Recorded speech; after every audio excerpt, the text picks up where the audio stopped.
received a comment last week, somebody telling me they only had $20 for a week for groceries and they didn't know how to spend it. And it really broke my heart, and it made me think to myself, well, if one person's asking that, I'm sure multiple people might be thinking the same thing. So what we're going to be doing this week is we're at Walmart. It's just the cheapest grocery store in my area, and I'm bringing $20 along with me, and I'm going to be trying to make that $20 stretch. I'm going to be strategic about what I place in my cart. And then all week this week, I am going to be trying to create as many meals as possible with that $20.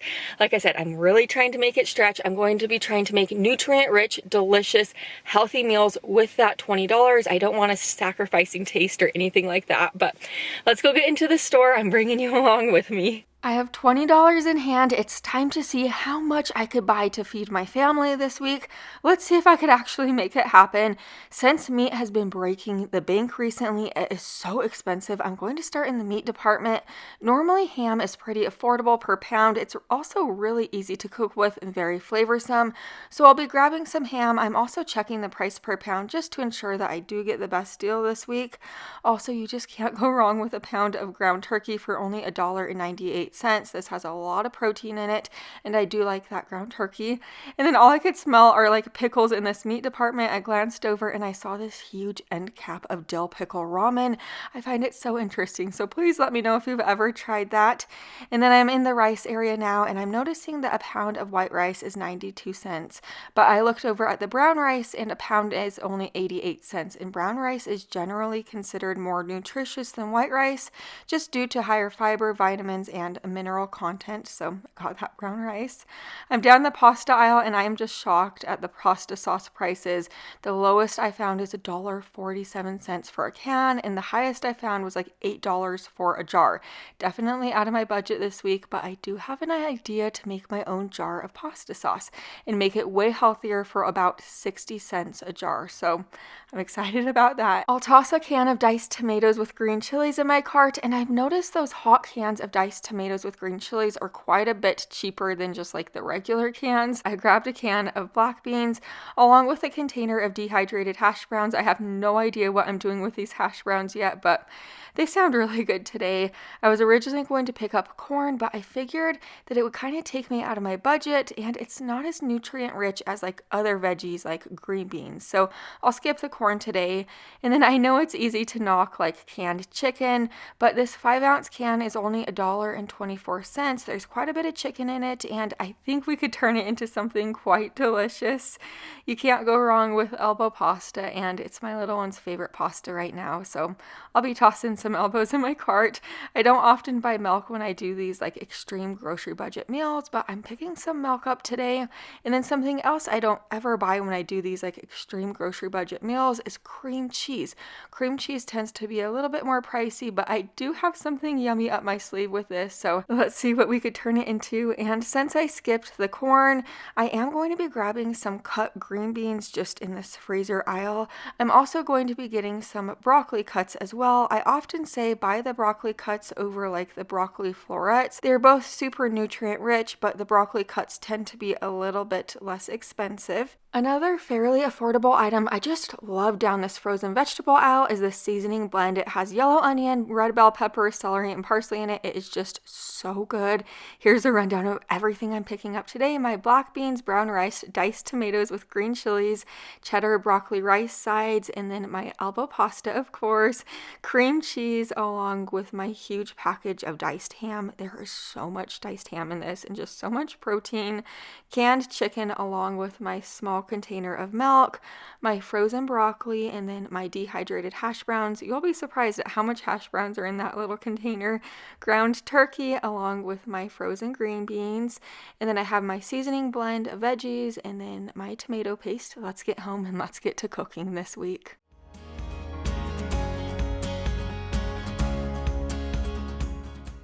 If you know me, you probably know by now I love anything with pasta, especially like with a lasagna twist on it. So we are making this lasagna pasta skillet. To a pan on the stove, add in your half a pound of ground turkey. I'll save the other half a pound for maybe another recipe. Just break that turkey up and cook it through. To this pot of boiling water on the stove, I added in a half a pound of my elbow pasta. Just cook that pasta according to the package instructions. But now that my ground turkey's cooked through, I'm kind of going to be making a homemade jar of pasta sauce now. So to your ground turkey, add in 6 ounces of tomato paste. It's just half of my 12-ounce can. And then add in a tablespoon of minced garlic along with 2 1/4 cup of water. And then add in a teaspoon of Italian seasoning, teaspoon of salt, half a teaspoon of pepper, and a tablespoon of brown sugar. You can make this sauce just in a pot on the stove if you'd like to as well, but just give this a stir.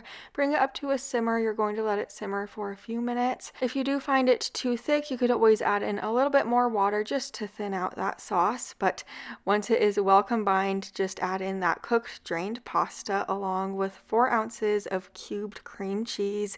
You're going to give this a stir and you're going to let it cook for a couple of minutes just to start to melt down that cream cheese.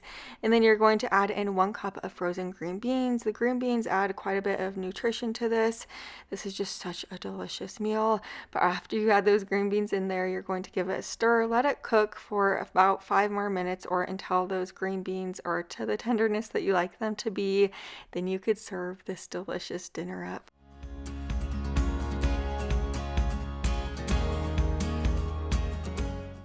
Here's what dinner looks like for day 1. I know this is supposed to be an extreme grocery budget dinner, but this does not taste like you're trying to eat on a budget at all. That cream cheese adds so much richness to this dish. It is absolutely delicious, and this one dinner made so many meals out of it. I was quite surprised. Now we're getting started on this burger rice skillet. To be honest, I was very skeptical about the idea of this recipe at first, but you just have to trust me. To a pan on the stove, add in 1 cup of the seasoning blend veggies, then add in a half a pound of ground turkey. Just break that ground turkey up and cook it through. You're also sauteing the veggies at this point, giving them some added flavor. But now that my ground turkey's cooked through, I'm adding in 1 cup of our brown rice. And then you're going to add in the remaining 6 ounces of the 12-ounce can of tomato paste. We're kind of making a homemade version of jarred pasta sauce right now. Like we did with the first recipe, the homemade version of the jarred pasta sauce will turn out to being like 60 to 70 cents. So much cheaper than buying it at the store. Also healthier.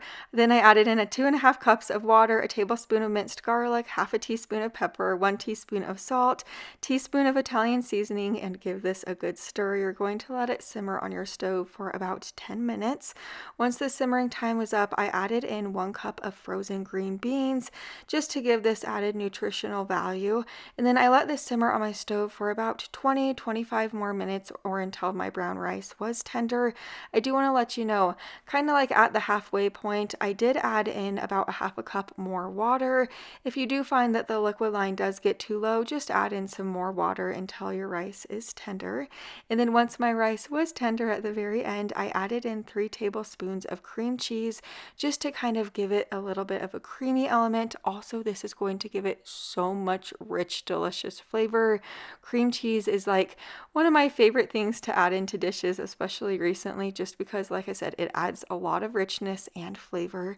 But this is so good. Don't go knocking this recipe till you try it. I know it doesn't look like much, but it is so filling, so high in protein. It has so much nutrition from the seasoning blend veggies and the green beans. It really is so good. Now we're making this chicken broccoli Alfredo rice. So to a pot on the stove, add in 1/4 cup of butter, let the butter melt down, then add in a tablespoon of minced garlic. Give it a whisk. I do want to let you know I am using some seasonings, oil, kind of like butter, garlic from my own home. Everything else is coming from the store though. Then I added in 3 tablespoons of all-purpose flour. Just give it a whisk until it no longer looks white. Then you're going to slowly add in 10 ounces of our milk. I'm not using all of our milk, just 10 ounces. I'm going to save about 6 ounces for maybe a different recipe. Just whisk it in and let it simmer on a very low heat for a few minutes until the sauce thickens up.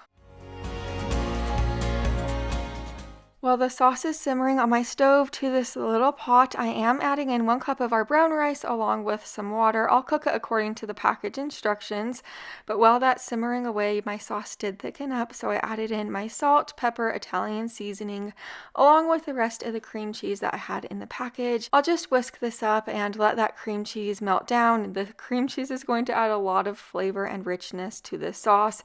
Making homemade like Alfredo like this and adding cream cheese is probably one of my favorite things.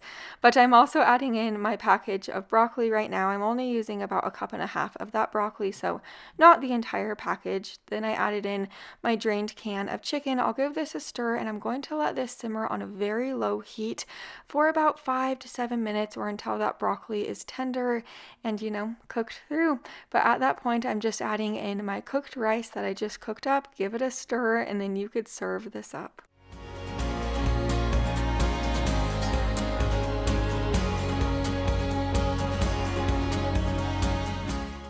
On this night, I was craving an Alfredo, like a chicken Alfredo, but I wasn't wanting to make it with traditional pasta, so that's why I made it with rice. This is a game changer. You have to try an Alfredo with rice at least once. It is absolutely delicious. I know it doesn't look like much, but it's so flavorsome and good. Now we're making this black bean pasta. This one is also a meatless meal. So for all my meatless meal friends, so to a pot on the stove, add in 2 cups of water, 1/2 pound of elbow pasta, then 1 can of drained and rinsed black beans or any beans. The beans add some protein and nutrition. And then add in an undrained can of diced tomatoes with green chilies. And then for the seasonings, because nobody likes bland food, add in a teaspoon of salt, 1/2 teaspoon of pepper, teaspoon of garlic powder and onion powder, then 1/2 teaspoon of oregano, a teaspoon of paprika, 1/2 teaspoon of chili powder and cumin. It's quite a lot of seasonings, but this is really flavorsome. Or you could add in about 1.5 tablespoons of taco seasoning if you have some taco seasoning on hand. But just give this a stir and let it simmer on your stove. And then while I had this simmering, I totally remembered I had some seasoning blend left. So I added in about 3/4 cup of seasoning blend veggies, and then I continued to let this simmer until my pasta was tender. And then once my pasta was tender, I did add in 6 ounces of milk. The milk will make it just a little bit creamy and super flavorsome. Once you stir your milk in and it's simmered for a couple minutes, you could serve this up.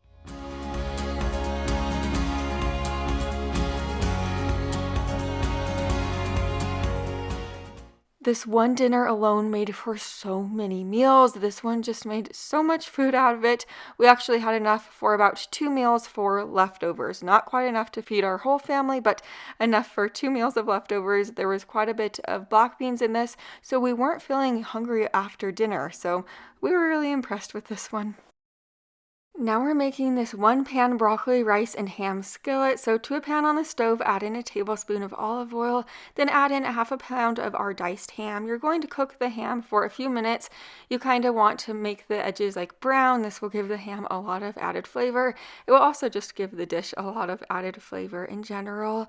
But just let this ham cook up. I have found that this ham is pretty good quality too. We really enjoy it. But once your ham is kind of like golden brown on the edges, you're going to add in the remaining bag of our broccoli florets. So just add whatever's left. There was about a cup left, I found, in my opinion, but just add in the cheddar broccoli rice bag as well, and then you're going to add in the water that the back of the bag calls for. After you add that water in there, you're going to just give this a stir, scrape all those flavorful bits off the bottom of the pan. Then you're going to let it simmer according to the package instructions. Once the simmering time is up, you could just fluff up your rice and serve this dinner up. This is one of those dinners that comes together in minutes. So far, all of these dinners have veggies in them, they have protein in them, and they are very filling. They have been made on such an extreme tight budget, but most importantly, they do not taste budget friendly at all. They taste so flavorsome and absolutely delicious. So far, I think we're doing pretty good. Now we're getting started on this Hashbrown skillet, and this one's definitely one of my all-time favorites. I have my container of hash browns right here. They're just like dehydrated potatoes.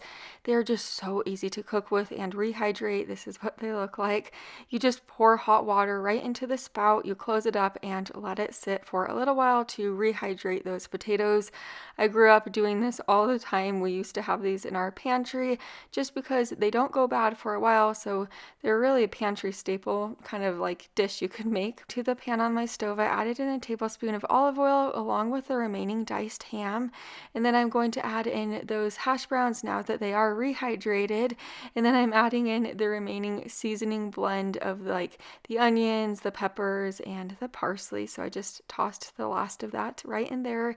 And as you see, those hash browns, they rehydrate beautifully.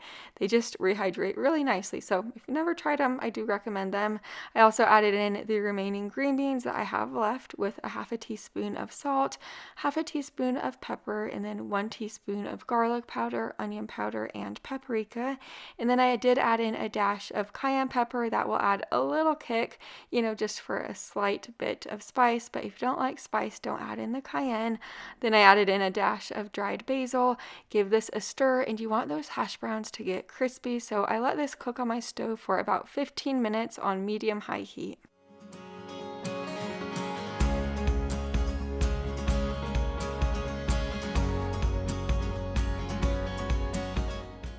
After those hash browns get nice and crispy, you could serve this dinner up. This was definitely one of my favorite dinners all week. Those hash browns were just seasoned so nicely, absolutely delicious. And on day 7, we actually had leftovers.